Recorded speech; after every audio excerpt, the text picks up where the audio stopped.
Welcome. Wednesday meditation. Today will be brief, a little bit of guidance, starting with one quote from a book by my teacher, Joan Halifax. The book is called Being with Dying.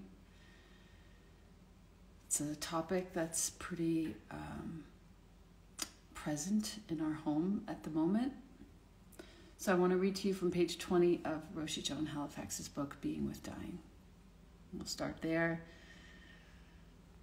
and then we'll sit.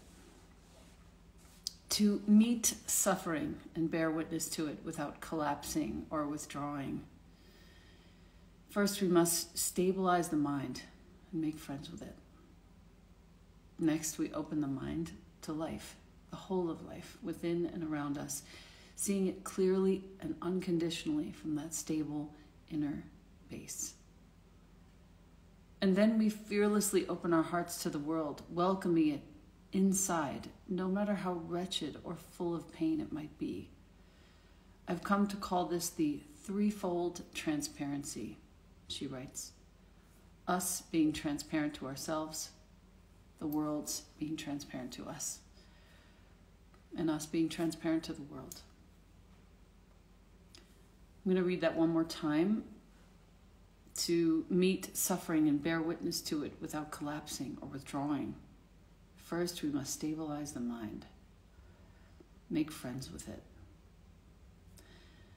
Next, we open the mind to life, to the whole of life within and around us, seeing it clearly and unconditionally from that stable inner base. And then we fearlessly open our hearts to the world, welcoming it inside no matter how wretched or full of pain it might be. I've come to call this the threefold transparency. Us being transparent to ourselves, the world's being transparent to us, and us being transparent to the world. What I'd like to work on today with you is the stabilization of the mind so that we can experience a quality of relatedness that doesn't need to fix anything, doesn't need to know anything, doesn't need to solve anything, just can be present for what is happening in this moment. And this stabilization is why we sit. So as you gather your attention and come to a comfortable seat, I welcome you to close your eyes or keep them partially open if you prefer. I will reread that again before we close. As you gather your attention from all the different parts of your day so far, all the little parts of your body, even all the parts of your world and life that do contain suffering, gather your attention in on your breathing. So inhale. Let your attention come closer and closer. And as you exhale, let your attention settle, ground you. We'll take a few breaths like that, just focusing there. Very simple. When you do notice a thought, just bring it back to the gathering of your attention, the gathering of your energy as you inhale, and the settling as you exhale.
And once you've gently stabilized your attention, you can recall why it is that you are sitting in the first place. Recalling your intention is to bring to your mind the quality of not knowing, the desire to be of service that coexists with that not knowing, and the commitment to bear witness to what is happening. There's so much pain and suffering, such catastrophe happening in the world in so many layers. I intend to sit so that I can stabilize my mind in order to bear witness, in order to be of some service in the face of this suffering, in order to touch into my fundamental tenderness.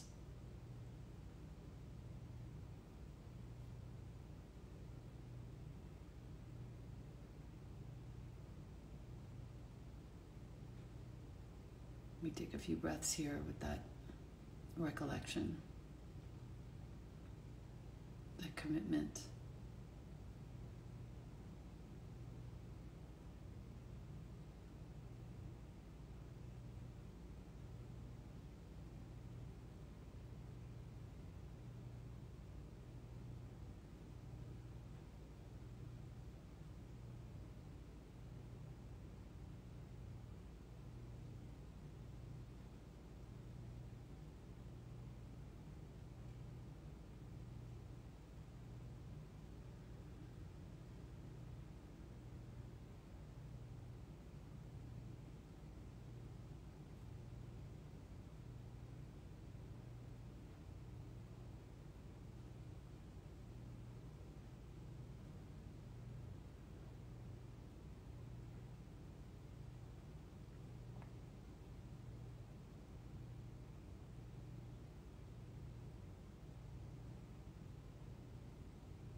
As we continue to breathe and gather our attention, we attune to ourselves. We attune to anyone else who is in our space, in our home, in our work. We attune to anyone in our community who might be suffering. This sense of relatedness, it does not cause any other result other than this fundamental tenderness. Nothing is being taken from us when we relate and attune to others. This attunement doesn't harm us, and in fact, it softens us, it tenderizes us, it opens us.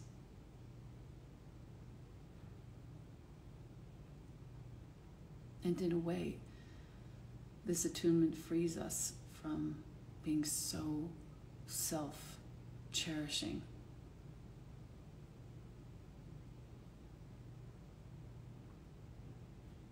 We spend a few moments and breaths here, just attuning, touching in.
And with this attunement, we are much more ready to consider what might actually serve at this point. How might I be of service today in the situation to which I've attuned? How might I be of service as I recall my intention? And as you consider what might work for you, the service that you might be able to provide, whether it's just your very presence, your listening, breathe deeply.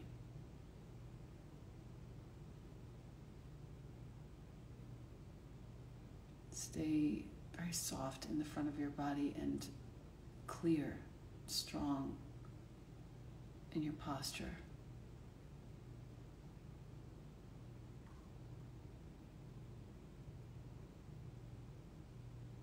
Allow the ways in which you might be able to serve to effervesce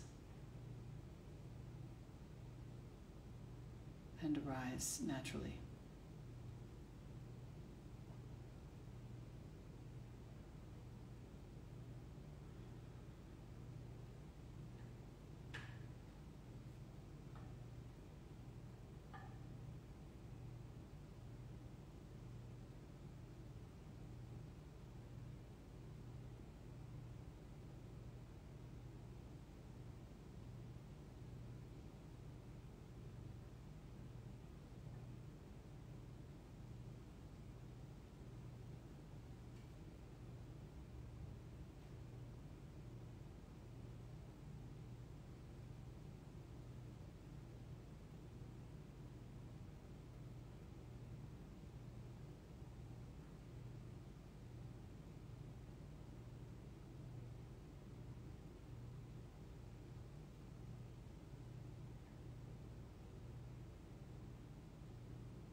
And at a certain point, as you sit, gathering your attention and recalling your intention, attuning to yourself, to others, to the needs, and considering what will serve, there comes a point of quiet.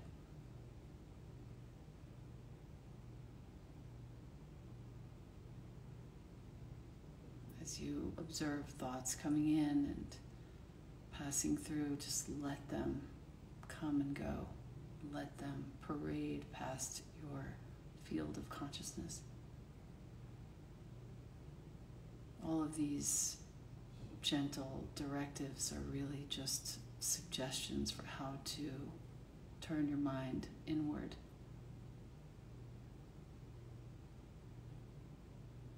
To nourish yourself with your own presence, so that you can be of service. So we'll take another minute or two here.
As we bring our practice to a close,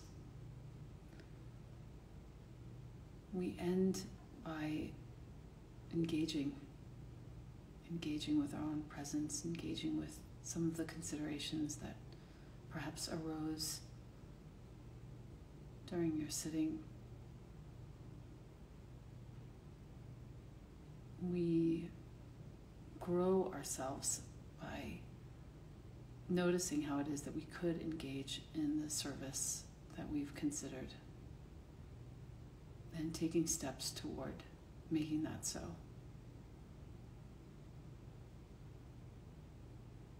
You can bring your hands to prayer. Situate your hands right in front of your throat.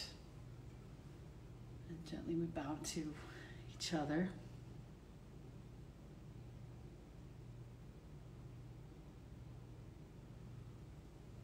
And I'll reread that quote for us. To meet suffering and bear witness to it without collapsing or withdrawing into alienation, first, we must stabilize the mind and make friends with it. Next, we open the mind to life, to the whole of life within and around us, seeing it clearly and unconditionally from that stable inner base. And then we fearlessly open our hearts to the world, welcoming it inside, no matter how wretched or full of pain it might be.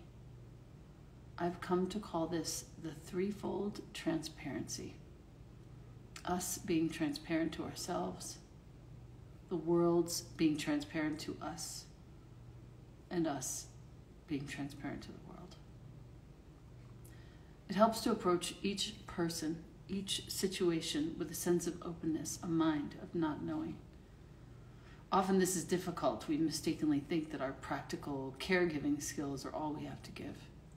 Yet our presence, born of openness, is really the greatest offering that we can make.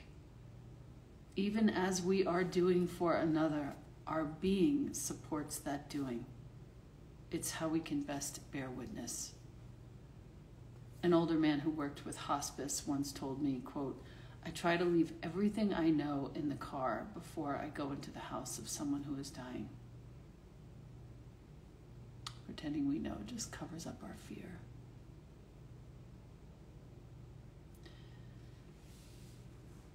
Roshi Joan talks a lot about this fundamental tenderness that we can offer one another, but only when we welcome a sense of relatedness, when we are able to see ourselves in relationship to other people.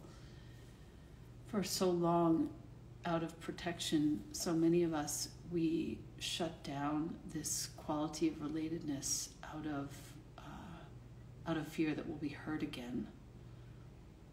And the invitation, I think, of growing older and maturing in our practice and really taking the time to sit on a daily basis, the invitation is to realize again and again and again and again this relatedness that we share with each other, this fundamental potential for tenderness that we can share just by being present for another person's pain.